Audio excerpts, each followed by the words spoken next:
তো hello guys, দেখো আমি চড়কের কিছু মুহূর্ত তুলে ধরলাম আমার জীবনে। ফটো তুলেছিলাম ফার্স্টে বাড়ি থেকে বেরোনোর পরে, তারপরে মেশিন ঘরে গেলাম।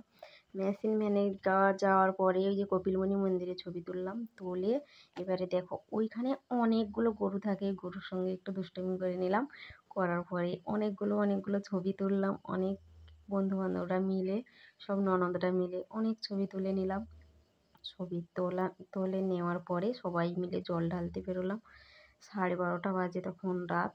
জল তুলতে নদীতে গেলাম। দেখো সেই নদীতে যাওয়ার কিছু মুহূর্তগুলো সবাই মিলে যাচ্ছি আমরা। চড়কে ভীষণই এরকমই আনন্দ করে থাকি আমরা। তো জল তুলতে গেলাম গঙ্গাসাগর থেকে, এটা ঠিক আছে, গঙ্গাসাগর থেকেই যাই আমরা। গঙ্গাসাগরে জল তুলতে যাই। তো গিয়ে এবারে সবাই তো যাচ্ছি, অনেক মজা করে গেলাম। গিয়ে পৌঁছানোর পরে ওই একটু অন্ধকার ছিল ওখানে নদীতে। দেখো স্নান করে ভীষণ মজা হচ্ছে নদীতে। আর জোয়ারের সময় তো ভীষণ ভয়ও করছে। এই ননদটা সবাই স্নান করে নিল। এবারে আমি স্নান করব, যে আমার এত ভয় করছে, কী করবো আর বন্ধুরা বলো, করতেই তো হবে তাই না? তো ওদেরকে বললাম চল ধর একটু ক্যামেরাটা, বলে আমি স্নান করতেই গেলাম। গিয়ে চান করতে কি যাব, আমার কানের ট্যাপটাই খুলে পড়ে গেছে, আমি ওখানে হালটাতেই থাকছিলাম।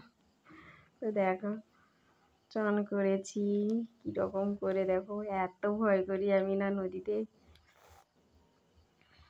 যাই হোক করে ওরা ক্যামেরাটা ভালোভাবে ধরলো না, যাই পেরেছে ধরেছে। এই যে এই ঢেউ আসছে, এই ঢেউয়ের মধ্যে মাথাটা ডুবিয়ে নিলাম 3বার করে।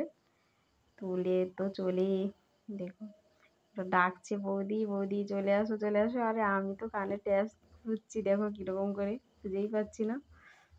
কী করা যাবে বলো? তারপরে ছিল আমার ব্লাউজের মধ্যে আটকে ছিল, ওটা আমি নিয়েছি পরে। চান টান করে এসে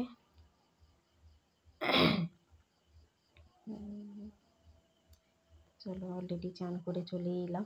চান করে আসার পরে আমার ব্যাগটা নিয়ে ওদের কাছ থেকে আমি পুজোই করতে বসলাম। পুজো করছি কীরকম করে পুজো করে, দেখো নদীর ধারে এরকম করে সবাই মিলে অনেকগুলো যে যার ঠাকুর বানিয়ে নেয়। আমরা এটা একটাই বানিয়েছি, 4জন পুজো করছিলাম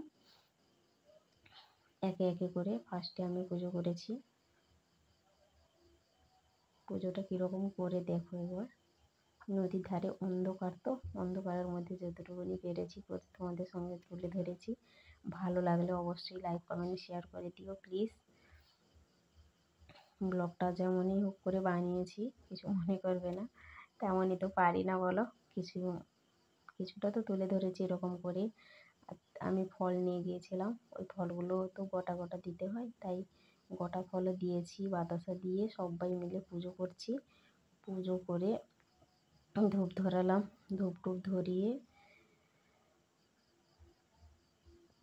গঙ্গার ধারে ধূপটা ধরছিল না, খালি এত কটা সেলাই কাঠি পুড়েছি না, কি বলবো বন্ধুরা তোমাদের।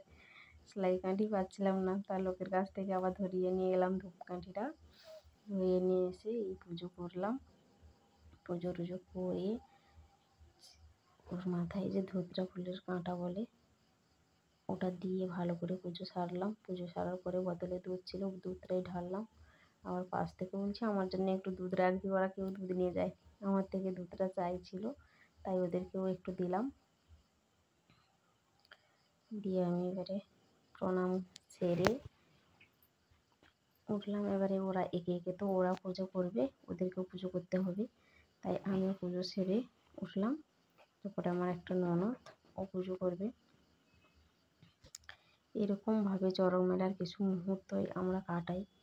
আর এরকমভাবে আনন্দ যতটাই হয় ততটাই কষ্টও হয়, তাই না বন্ধুরা? দেখো অলরেডি চলেই এলাম আমাদের মন্দিরে। এসে লাইন দিয়েছি জল ঢালার জন্য। পা তো এত ব্যথা, পায়ের তলা থেকে নামতেই পারছে না কেউ। দেখেছো কীরকম করে নামছে, কেউ চলতেই পারছে না। আমি তো বহু কষ্টে দাঁড়িয়েছিলাম। দাঁড়ানোর পরে অলরেডি মন্দিরের ভেতরে ঢুকেই পড়লাম। মন্দিরের ভিতরে ঢুকেই যে প্রণাম সেরে আমি মন্দিরে অলরেডি জলটাই ঢালতে শুরু করে দিলাম। মামা বলছে তাড়াতাড়ি করো। আমি বলছি এত কষ্টে এত পরিশ্রম করে জলটা তুলে আনলাম, একটু তো শান্তি করে ঢালতে দাও, তাই না? বলছে ঠিক আছে ঠিক আছে, ভালো লাগলে অবশ্যই লাইক কমেন্ট